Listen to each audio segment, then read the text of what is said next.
Let's see any chat messages. Prabhuji. Hare Krishna. All right, we're ready to go. Nitai Mata, you here?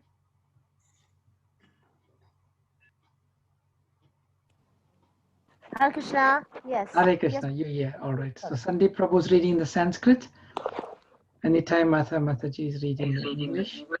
And if you could also read the invocation, Sandeep Prabhu. I'm just going to mute everyone first so we do not have any background noise. Then if Nitai Mata and Sandeep Prabhu, you can unmute yourselves.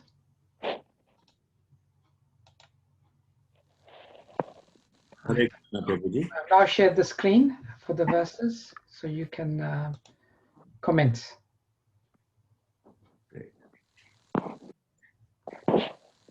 Om Namo Bhagavate Vasudevaya.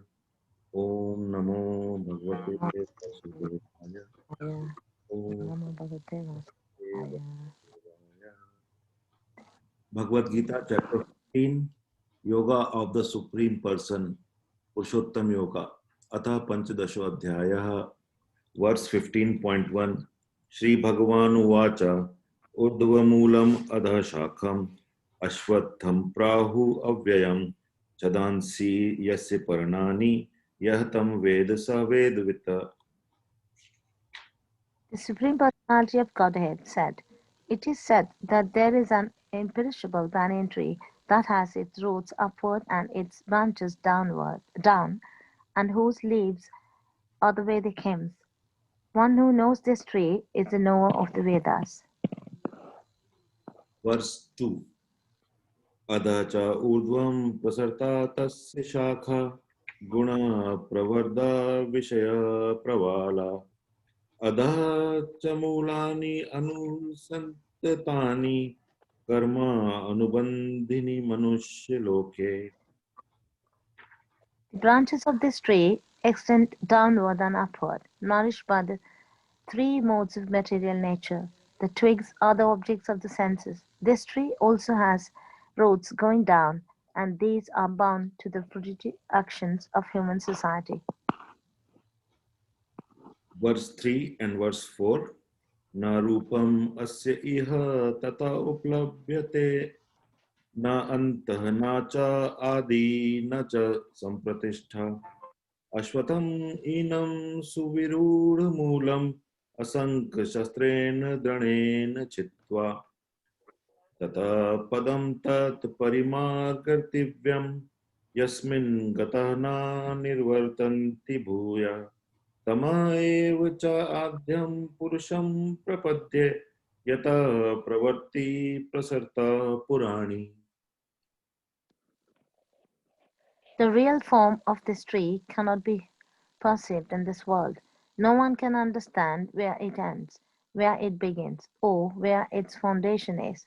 But with determination one must cut down this strongly rooted tree with the weapon of detachment. Thereafter one must seek that place from which, having gone, one never returns, and there surrender to that Supreme Personality of Godhead from whom everything began and from whom everything has extended since time immemorial. Verse 5. Nirman moha jit sang dosha adhyatma nitya vinivrat kamaha dvande virmukta sukh dukh sange garchatya mura padam avyam tatah. Those who are free from false prestige, illusion, and false association. Oh, Prabhu? Prabhu, can you? Yeah, thank you. Who understand the eternal, who are done with material lust, who are freed from the dualities of happiness and distress, and who, unbewildered, know how to surrender unto the Supreme Person, attain to that eternal kingdom. 6. Na tadbhasyate suryo na tadbhasyate suryo na shashanko na pavakah yadgatva na nirvartante tadham paramam mama. That supreme abode of mine is not illuminated by the sun or moon, nor by fire or electricity. Those who reach it never return to this material world. ममेवांशो जीवलोके जीवभूतः सनातनः मनः षष्ठानि इन्द्रियाणि प्रकृतिस्थानि कर्षति. The living entities in this conditioned world are my eternal fragmental parts. Due to conditioned life, they are struggling very hard with the six senses, which include the mind. Verse 8. Shariram yat avapnoti yata cha api utkramati ishvaraha grahitva etani sanyati vayu gandhan iv ashatah. The living entity in the material world carries his different conceptions of life from one body to another, as the air carries aromas. Thus he takes one kind of body and again quits it to take another. Verse 9. Shrotram chakshu sparshanam cha rasnam ghranmev cha adhisthaya manaschayam vishayanupasevate. The living entity, thus taking another gross body, obtains a certain type of ear, eye, tongue, nose, and sense of touch, which are grouped above the mind. He thus enjoys a particular set of sense objects. Verse 10. उत्क्रमान्तं स्थितं वापि भुज्यानं वा गुणान्वितं विमुखनायो पश्यन्ति पश्यन्ति ज्ञानचक्षुषः. The foolish cannot understand how a living entity can quit his body, nor can they understand what sort of body he enjoys under the spell of the modes of nature. But one whose eyes are trained in knowledge can see all this. Verse 11. यतन्तः योगिनः च एनं पश्यन्ति आत्मनि अवस्थितं यतन्तः अपि अकृत आत्मनः न हि एनं पश्यन्ति अचेतसः. The enduring transcendentalists, who are situated in self-realization, can see all this clearly, but those whose minds are not developed and who are not situated in self-realization cannot see what is taking place, though they may try to. Verse 12. यदाति तद्गत्यं तेजो जगद्भासतेऽखिलं यच्चन्द्रमसि यच्चाग्नौ तत्तेजो विद्धि मामकम्. The splendor of the moon, which dissipates the darkness of this whole world, comes from me, and the splendor of the moon and the splendor of fire are also from me. Verse 13. Gamma विषय च भूतानि धाराम्यहम् ओजसा पुष्णामि चौषधिः सर्वः सोमो भूत्वा रसात्मकः. I enter into each planet, and by my energy they stay in orbit. I become the moon and thereby supply the juice of life to all vegetables. 14.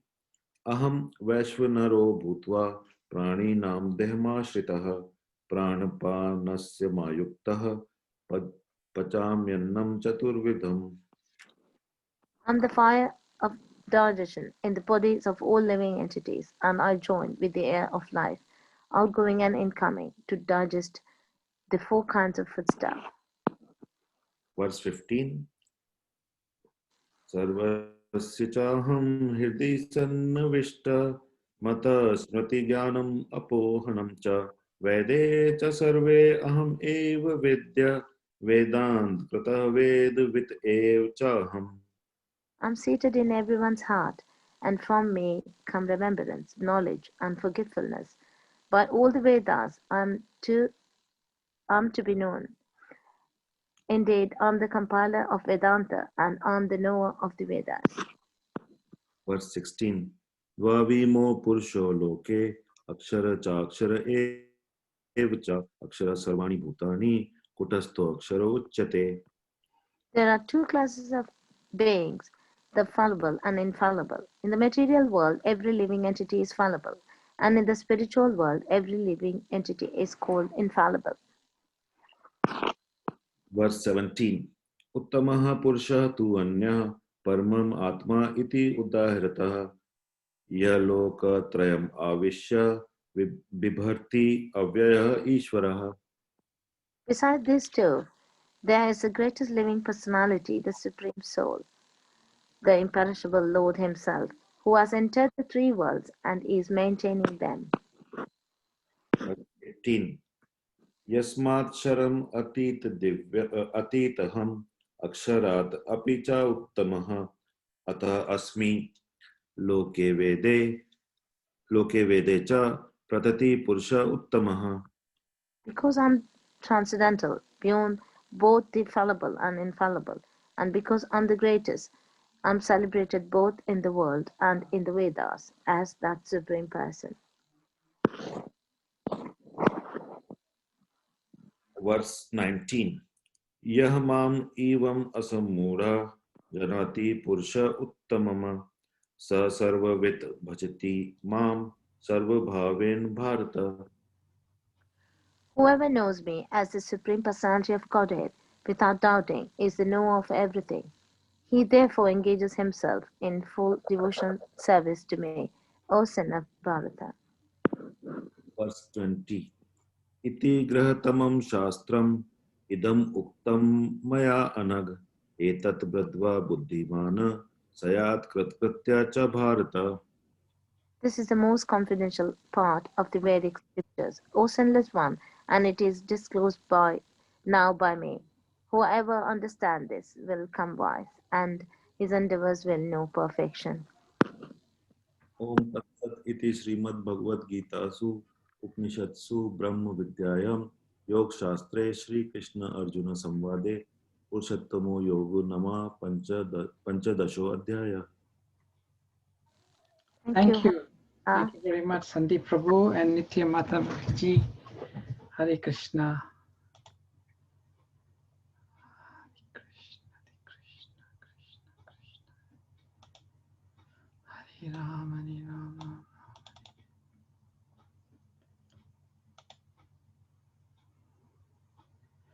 All right.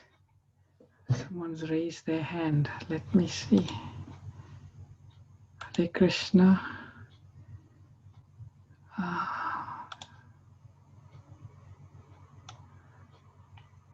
Anyway, it's gone now.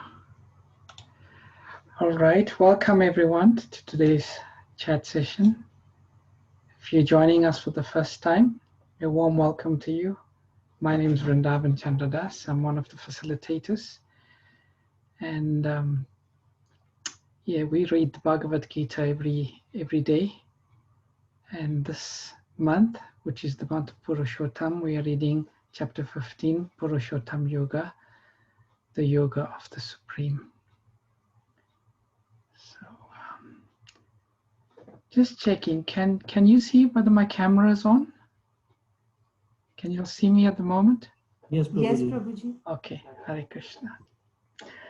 So today we are reading text number 10, a beautiful verse and an equally penetrating purport by Srila Prabhupada. So we'll say the Mangala Charanam prayers first, and you can also follow with your mics muted. Om Jnana Timirandasya Gyananjana Shalakaya Chakshurun Malitam Jena Tasmai Shri Gurave Namaha Vanchakalpa Turubhyascha Kripa Sindhubhyevacha Patitanam Pavanebhyo Vaishnavebhyo Namo Namaha.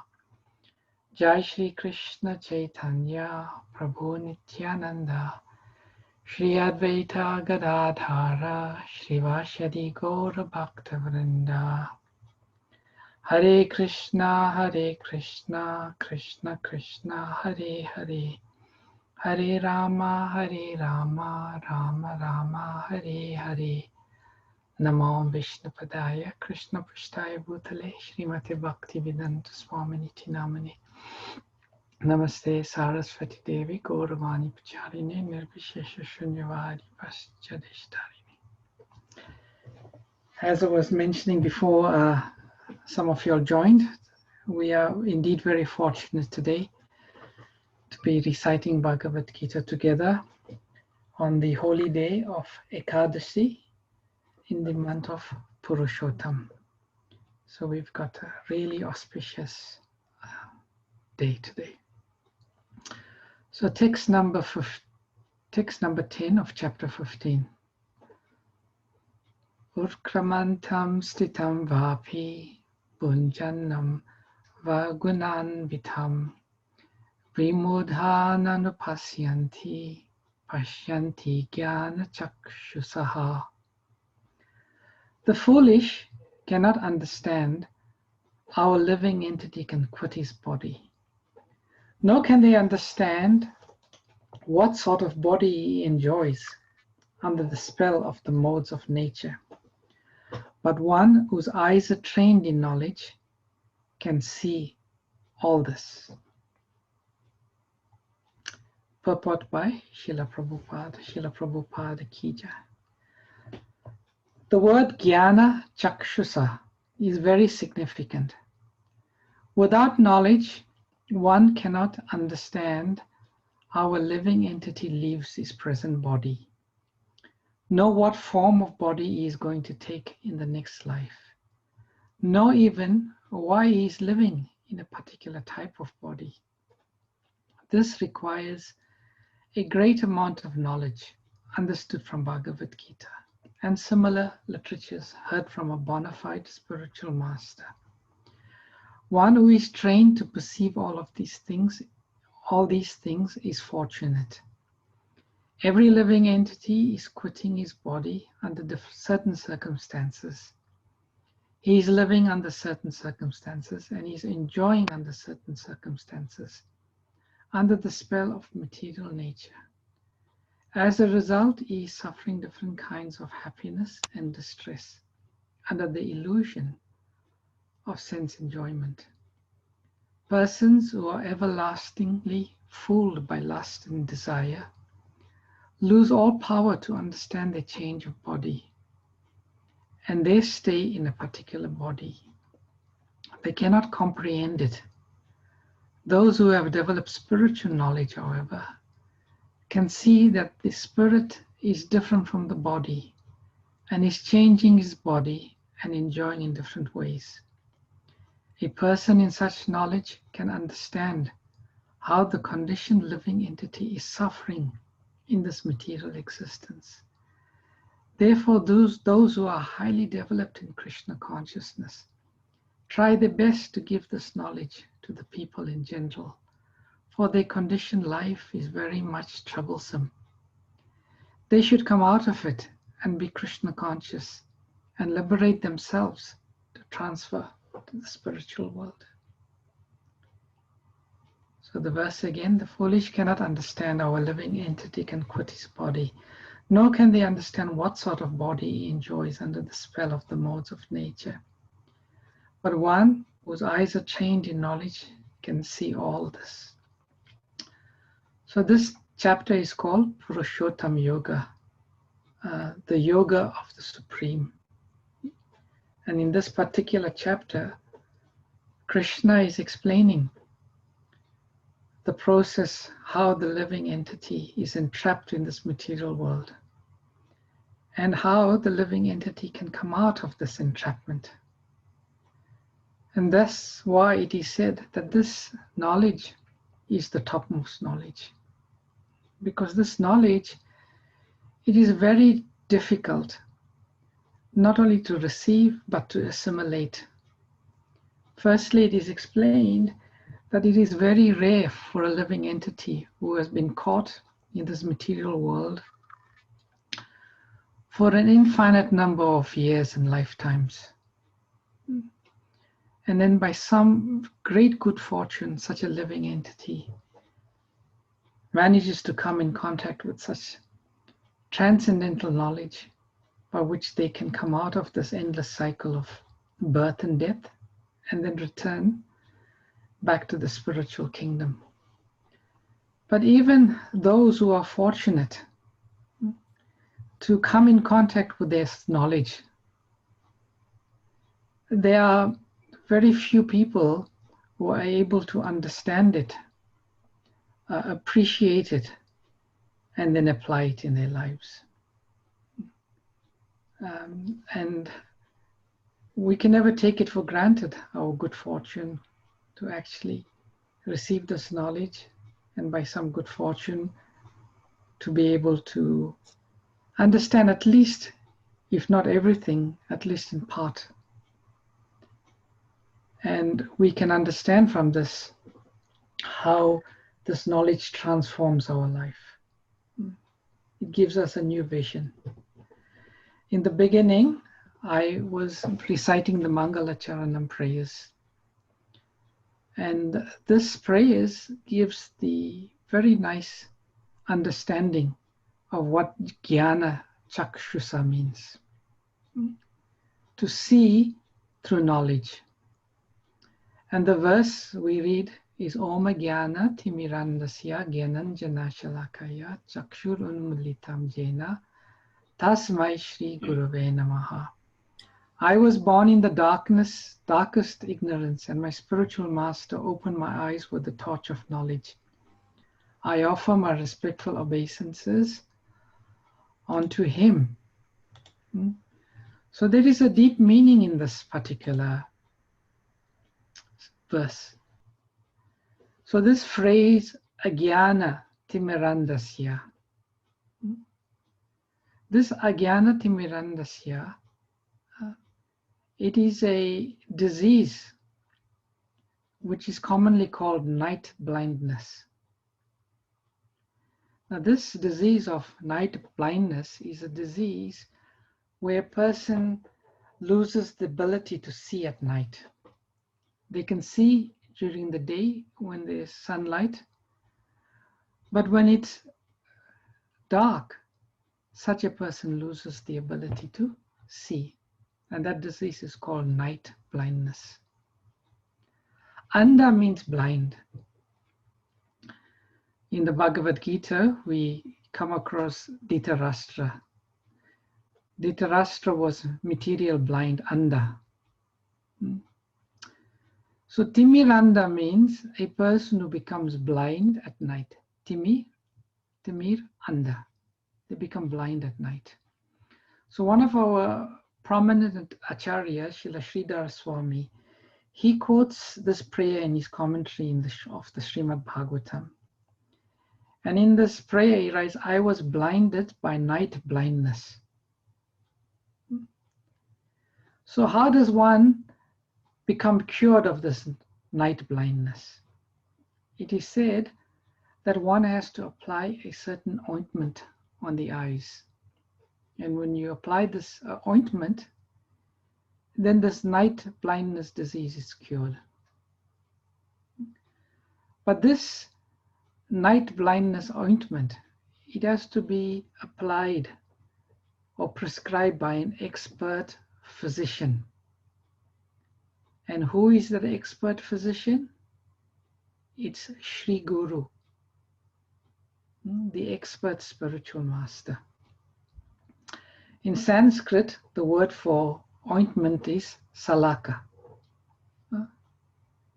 So this material world, this condition, this material world, it's known as a dark place, a very dark place. And generally, anyone who's born into this material world, they are born blind. And it is only when the expert spiritual master applies the ointment of jnana, then only we can see everything properly. Otherwise, all the living entities, they do not know. In the Srimad Bhagavatam, the 11th canto, in his conversation with Uddhava, Lord Krishna speaks a similar verse. He says, Natimam anga janati, redistanam yahidam yataha, ukta shastra hi ashutripo, yata nihara chaksusah. The Lord tells Uddhava, my dear Uddhava, persons dedicated to sense gratification obtained through honoring the Vedic rituals cannot understand that I am situated in everyone's heart, and that the entire universe is non-different from me and emanates from me. Indeed, they are just like persons whose eyes are covered by fog. So we just explained what people's eyes who cannot see in the dark. But Lord Krishna uses another term, nihara chaksusah. Nihara means fog.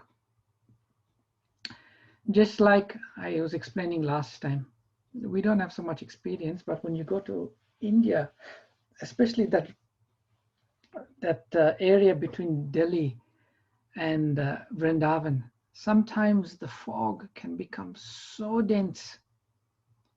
And when this fog becomes so dense, normally on the Yamuna Expressway, that's the new road between Delhi and Vrindavan, there are many accidents take place, and it's very, very treacherous to drive. When there is fog, dense fog, you cannot even see your own hands or feet because everything is covered. So persons who are dedicated to sense gratification, who are lost in the material concept and the bodily concept of life, they cannot see things as they are. But just like when the sun comes out, all of the fog gets dissipated. And whereas previously you could not even see your own hands and feet, then suddenly everything becomes opened up. You can see the trees and the buildings and the people. So in the same way, the living entity, the spirit soul, is covered by ignorance.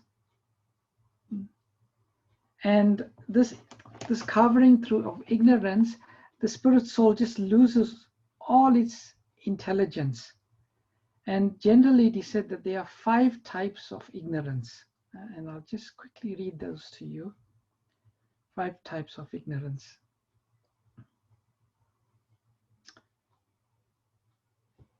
It is said in the Mahabharata that the 5 types of ignorance is 1, to accept the body as the self.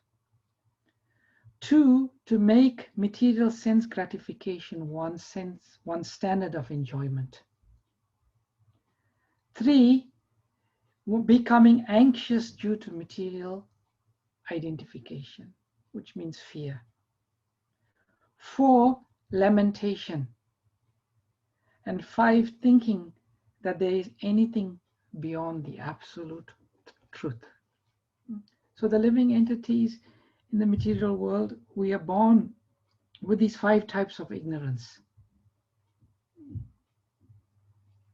And because of that, we suffer. But through jnana, through transcendental knowledge, that ignorance is dissipated. And the living entity by itself, the conditioned souls, they cannot get transcendental knowledge. It is said that the conditioned soul has 4 types of defects. 1 is to commit mistake. Every one of us, we commit mistakes. Even if we don't want to, just by our nature, we do the wrong things, we see the wrong things, we hear the wrong things, we understand the wrong things. The second nature is we become illusioned. There are these many drawings you get now, how you look at it and you think you're seeing one thing, but it's another thing. Thirdly is we have this ability to cheat, this propensity to cheat. And lastly, we have imperfect senses. These eyes can only see through a certain wavelength. These ears can only hear sound of a certain wavelength. We can only smell of a certain and taste. So our senses by nature are defective, they're imperfect. So one cannot get perfect knowledge through imperfect senses. Therefore, we have to receive knowledge which comes from the Lord. Absolute knowledge. And this absolute knowledge, it comes through the system of parampara. It comes through parampara. And one who receives this transcendental knowledge, then they can see things as they are. Sometimes we may wonder, we received transcendental knowledge, and if we really understood the transcendental knowledge, and are we seeing things as they are? In the second chapter, Arjuna asks Krishna a very interesting and nice question. He wants to know, how do we recognize someone who has seen the truth?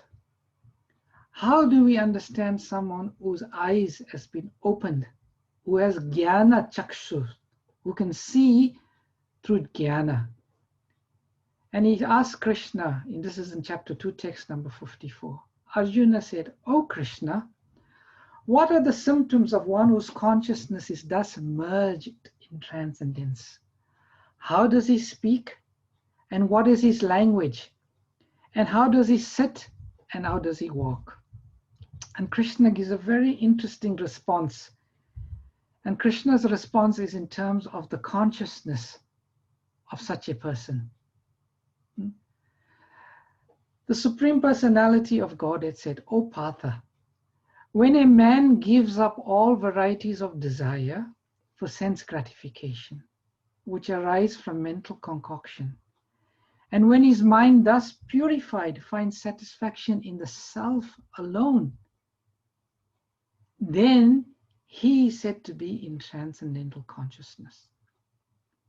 In 56, the Lord said, "One who is not disturbed in mind, even amidst the threefold miseries of elated, when there is happiness, or is freed from attachment, fear, and anger, is called a sage of steady mind." In the material world, one who is unaffected by whatever good or evil he may obtain, neither praising it nor despising it, is firmly fixed in perfect knowledge. And finally, one who is able to withdraw his senses from sense objects, as the tortoise draws his limb within the shell, is firmly fixed in perfect consciousness. Krishna uses a very interesting example here of the tortoise. The tortoise, when it doesn't have a need to, it withdraws all of its limbs, its head and its limbs into its body. And then when it needs to move or eat, then it brings it out. Otherwise, it withdraws. So the same way, the person who is in knowledge, jnana caksusah, they are like that. They only bring their senses out when there's a need, or a need to serve the Lord or to function, and then they withdraw it. So this is a very interesting understanding. Srila Prabhupada explained that this jnana chakshur, seeing through jnana, how does this happen? Prabhupada says we see through our ears. Because these eyes are imperfect, we see through our ears in the form that we receive transcendental sound of the Vedas through the words, oral words or written words of the spiritual master. And in the Srimad Bhagavatam, the second canto, first chapter, second verse, is a beautiful verse. Shrota vyadhini rajendra nirnam shanti sahasrasaha apashyatam atmatatvam griyaneshu griya medinam. Those persons who are materially engrossed, being blind to the knowledge of ultimate truth, have many subject matters for hearing in human society, O Emperor. So this verse is spoken by Shukadev Goswami. He says, those who are materially engrossed, they hear many subject matters, useless subject matters. But those who are spiritually enlightened, they fill their ears with the messages of Krishna Katha, the messages of Krishna. So Prabhupada uses this phrase to become trained in knowledge. So how do our eyes become trained in knowledge? Training means that one works under an instructor and one practices, one receives, one practices. So one becomes trained in knowledge by listening very carefully to the words of spiritual master, submissively, then rendering service. So knowledge is not an automatic thing. It's not that knowledge, this jnana chakshu, just happens. Firstly, one has to hear. And then that hearing has to penetrate the heart. And then when the heart is purified, then we see. So two things are required in this training process. One is to hear from the Guru, and two is to serve the Guru. To serve the spiritual master, to serve the highly advanced souls. Therefore, Krishna says, only unto those great souls who have implicit faith in the Lord and the spiritual master are all the imports of Vedic knowledge automatically revealed. This jnana chakshur is not an automatic process. This knowledge becomes revealed. It's not that one reads the book and then one becomes jnana chakshur. No. Through service, through surrender, then only is this knowledge really received. And this is the training process. For sincerely, and when the Guru sees that one is in this mood, consistently in this mood, uninterrupted in this mood, then the Guru reveals. So every day the devotees sing the song, the Guru Vandanam by Narottam Das Thakur. And the third stanza of the song is Chakshu Dan Dilo Je Janme Janme Prabhu Se Deve Gyan Ride Prakashito Prema Bhakti Jaha Hoite Avidya Vinasa Jate Vedagai Jaha Charito. That the spiritual master, he opens my darkened eyes and fills my heart with transcendental knowledge. Such a nice metaphor. He opens the eyes and he fills the heart with transcendental knowledge.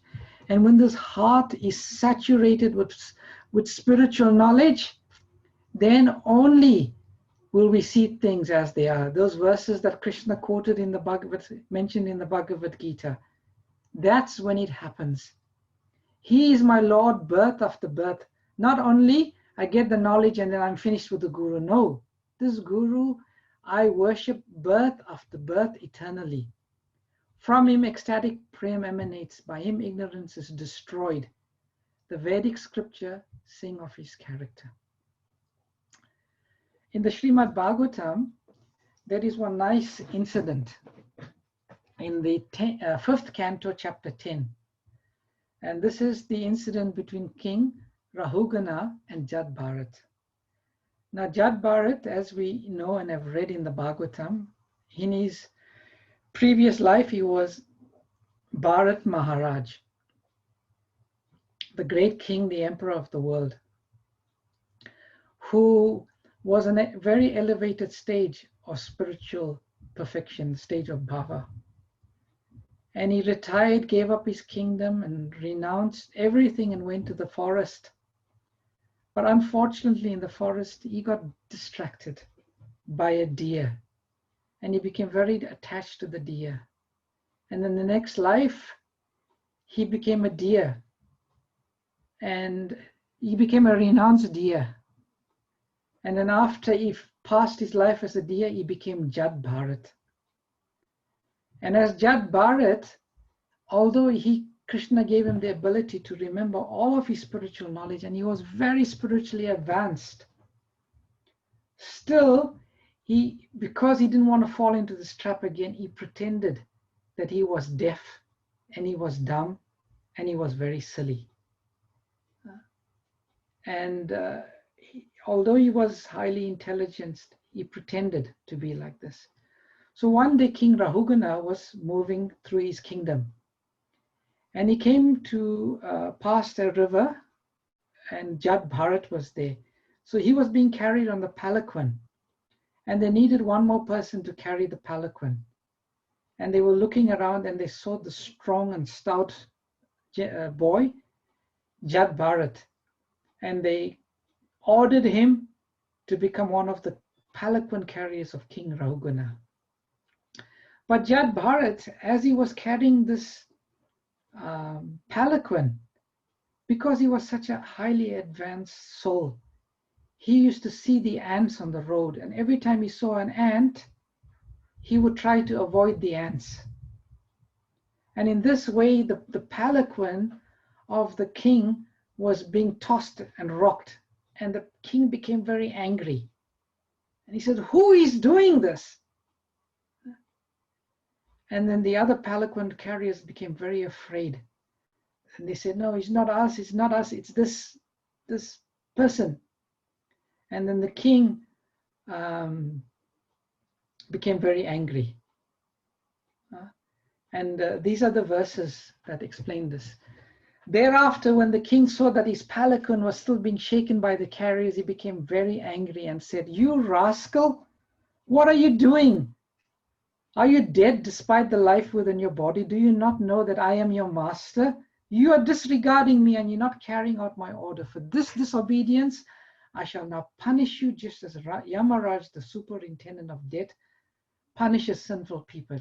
I shall give you proper treatment so that you can come to your senses and do the correct thing." Thinking himself a king, King Rahujana was in the bodily conception and was influenced by material nature's mode of passion and ignorance. Due to madness, he chastised Jada Bharat with uncalled for and contradictory words. Jada Bharat was a topmost devotee and the dear abode of the Supreme Personality of Godhead.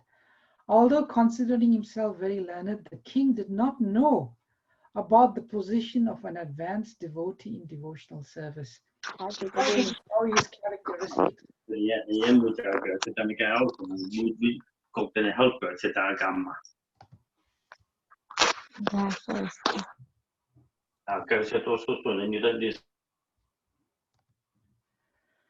Although considering himself very learned, the king did not know about the position of an advanced devotee situated in devotional service, nor did he know his characteristics. Jada Bharat was the residence of the Supreme Personality of Godhead. He always carried the form of the Lord within his heart. He was the dear friend of all living beings, and he did not entertain any bodily conception. He therefore smiled and spoke the following words. Beautiful, instructive words. The great Brahmana Jada Bharat said, "My dear king and hero, whatever you have spoken sarcastically is certainly true. Actually, these are not simply words of chastisement, for the body is the carrier. The load carried by the body does not belong to me, for I am the spirit soul. There is no contradiction in your statements because I am different from the body. I am not the carrier of the palanquin. The body is the carrier. Certainly, as you have entered, I have not labored carrying the palanquin, for I am detached from the body. You have said that I am not stout and strong. And these words are befitting a person who does not know the distinction between the body and the soul. The body may be fat or thin, but no learned man would say such things of the spirit soul. As far as the spirit soul is concerned, I am neither fat nor skinny. Therefore, you are correct when you say that I am not very stout. Although, if the object of this journey and the path leading there are mine, there would be many troubles for me. But because they relate not to me but to my body, there is no trouble at all. Fatness, thinness, bodily and mental distress, thirst, hunger, fear, disagreement, desires for material happiness, old age, sleep, attachment for material possessions, anger, lamentation, illusion and identification of the body with the self are all transformations of the material covering of the spirit soul. A person absorbed in the material bodily conception is affected by these things, but I am free from all bodily conceptions. Consequently, I am neither fat nor skinny, nor anything else you have mentioned. So these verses are indeed beautiful, spoken by someone on the platform of Jnana Chakshur. You can read the other verses. And King Rahujana, with a moment he heard Jada Bharat speaking, he realized his mistake. He got down from the palanquin, he bowed down, and he offered this prayers to Jada Bharat. He said, "My dear sir, I am not at all afraid of the thunderbolt of King Indra, nor am I afraid of the serpentine piercing trident of Lord Shiva. I do not care about the punishment of Yamaraj, the superintendent of death, nor am I afraid of fire, scorching sun, moon, wind, nor the weapons of Kuvera. Yet I am afraid of offending a Brahmana. I am very much afraid of this." So in the same way, when one serves a great personality, one receives jnana caksusah. And when one offends a great devotee, all of that is removed. So I'll just finish off with this last statement, which Prabhupada says in the purport. Therefore, those who are highly developed in Krishna consciousness try their best to give this knowledge to the people in general. For their conditioned life is very much troublesome.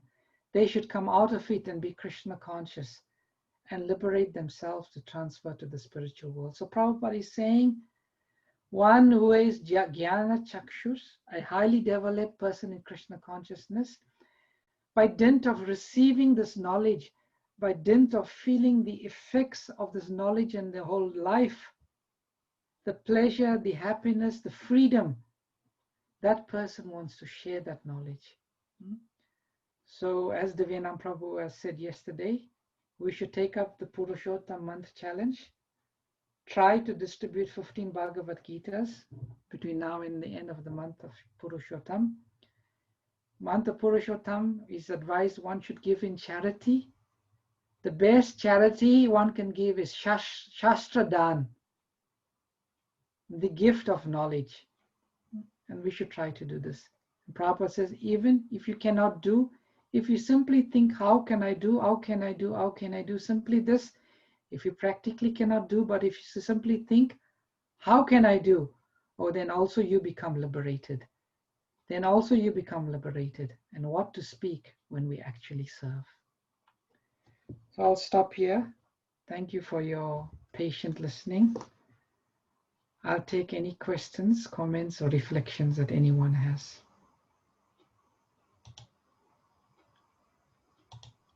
Hare Krishna Prabhu, I have a Hare question. Krishna. Yes, Prabhu. I want to know, in the verse it says, he enjoys under the spell of the modes of nature. Yes. I want to understand what it means, the illusion, but I want to know how the spell works, how the magic works. Okay. So what this is referring to the modes of material nature.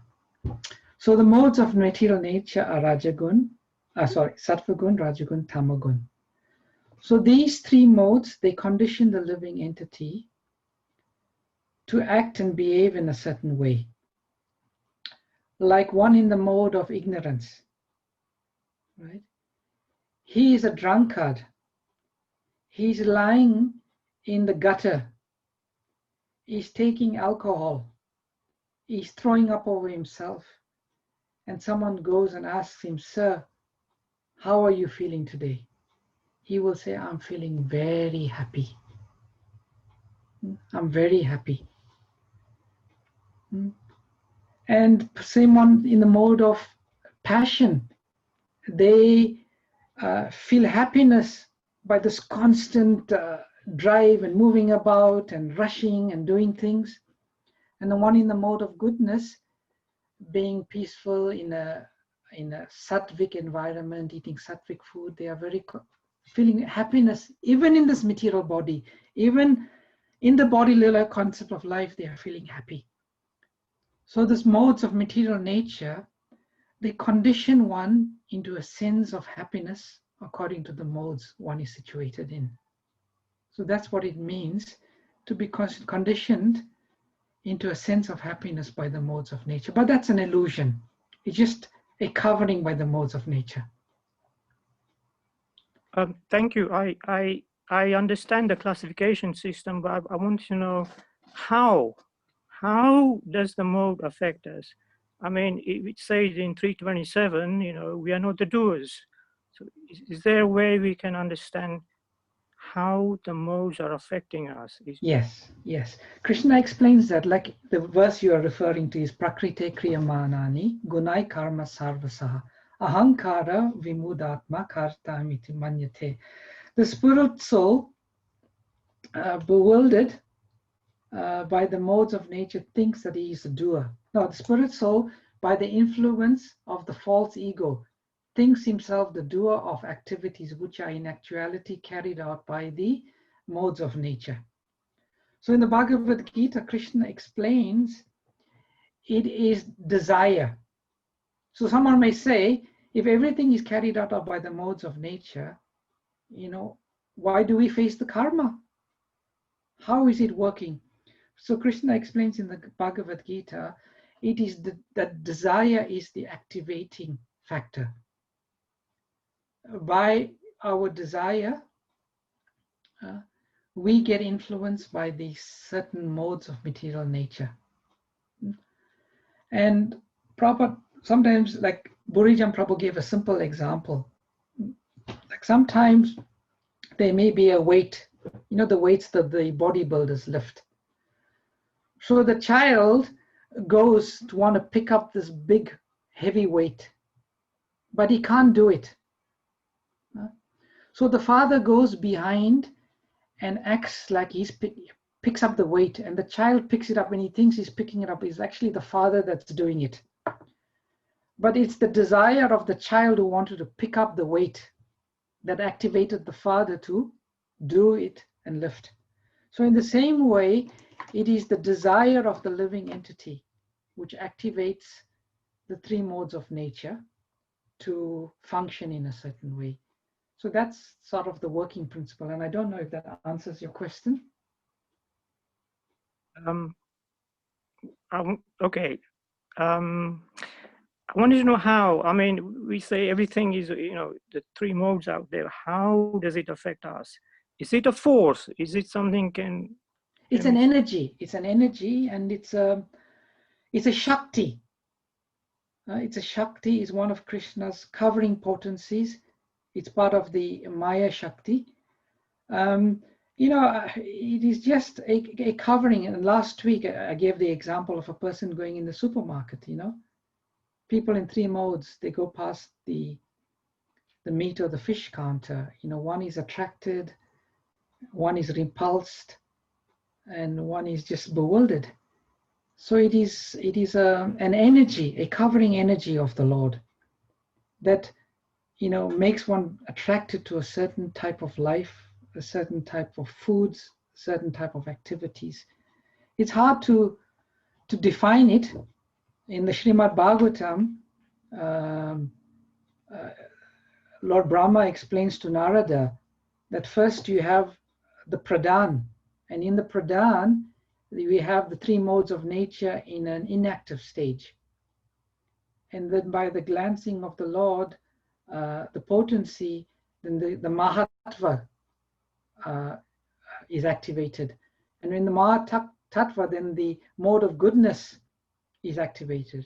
And then in this way, through the various sequences of creation, the different modes are activated. So it may not be possible to really technically understand it, but at least from the point of view of how it's explained by the Lord, we can understand that from that perspective. Thank you. I think we'll leave it there. I think it's a thing that I've been trying to figure out for quite a while now. Okay, and you can try reading Canto number 2. I think it's chapter number 4 of Srimad Bhagavatam. Maybe you'll get more answers from that. Thank you. Hare Hare Krishna. Krishna. Anyone else? Hare Krishna. Hare Krishna, Mataji. Just after Prabhu, my question is, how do you stop that force working against us? Sorry, Mataji, I didn't quite understand the question. Would you mind repeating, please? Yeah, Ajay Prabhu was saying that, how does it work? How does this force work?